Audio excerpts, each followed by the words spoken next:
All right, so I want to take a look at some examples here from the language of predicate logic.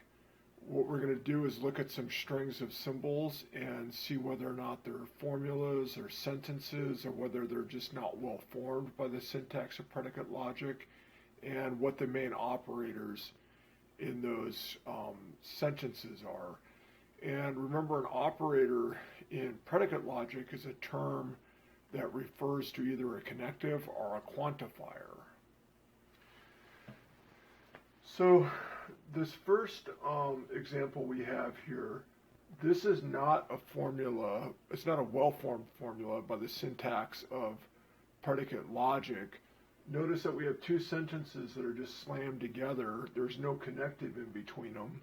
And we can't do that in predicate logic any more than we could do it in sentential logic. So that's no good. So what about this? This is a formula of predicate logic. It's well formed. Its overall form is it's a conditional. Not a conditional. A conjunction. This conjunction connect operator.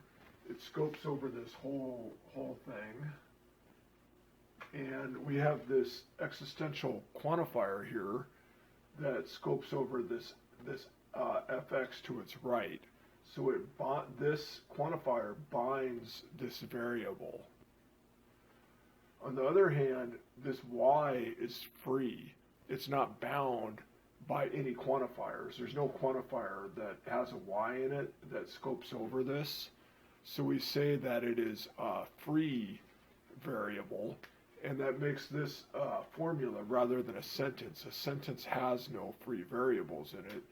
And we're not really going to be concerned with formulas in this class. We're going to be working with sentences because it's sentences that translate expressions of English or of other natural languages. You don't really get free variables doing that.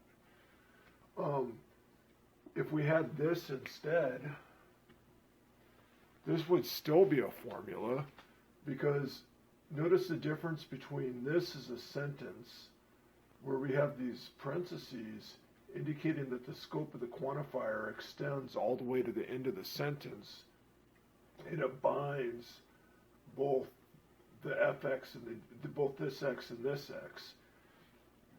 Here, in the absence of those parentheses, this is only a formula. This right-hand conjunct, this x, is still free. It's not bound to this quantifier.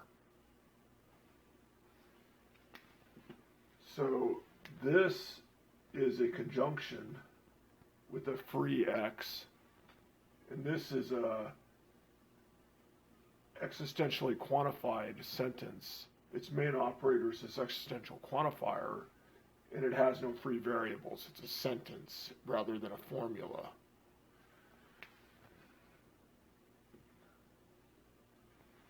This, where we replace the x with an a with a constant, so x, y, z, w, things like that, those are variables. Those stand for different things in our domain, kind of like variables in mathematics do. Things like a, b, c, those are constants. Those are actually names for specific things. So we're using a as a name. It's a constant. And so this is a sentence. There's no free variables in this because a is not it's not a variable. It's a constant. It's a name for something.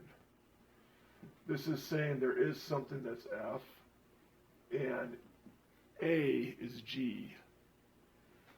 This is saying there is something, there's some one thing that's f and g. For example, something is white and red. Now, this sentence, this is a sentence, right? And its main operator is this universal quantifier that scopes over this whole thing, right? So it binds this y and this y and this y. This existential quantifier, it just scopes over what's immediately to its right, this two-place predicate F, and it binds this X.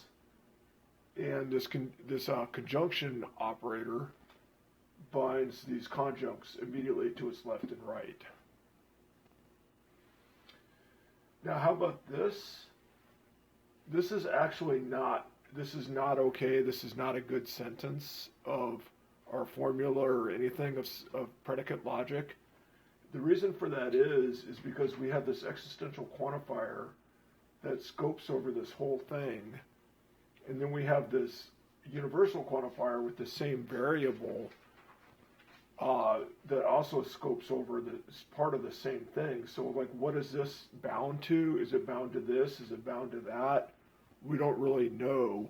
So this is kind of we don't know what this says really, and we don't want to allow this into our language. Now we could fix that by putting a y here or a z or something, and whatever over here is bound to this universal quantifier, we would have a y here instead of this x that indicates binding to the existential quantifier.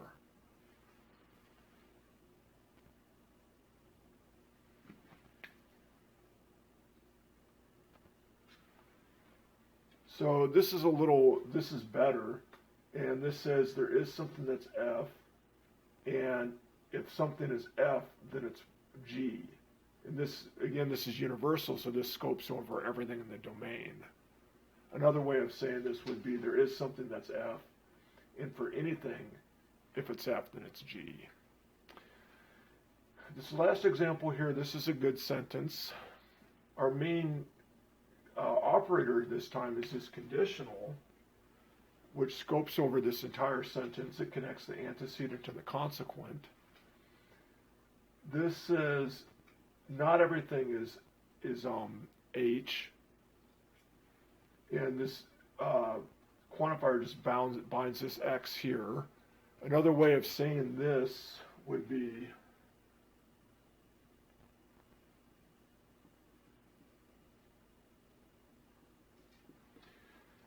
so excuse me, I said that this says not everything is H. This actually says everything is not H.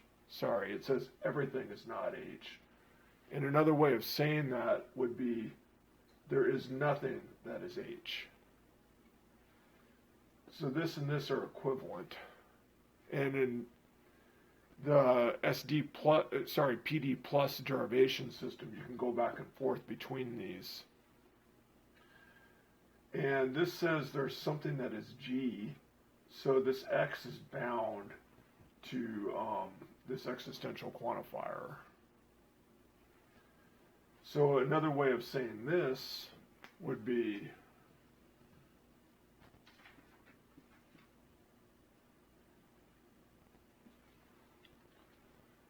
not everything is not G.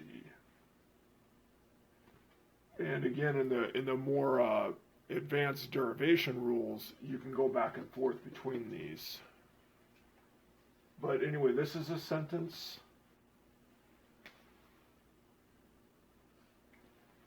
And this is a sentence that means exactly the same thing.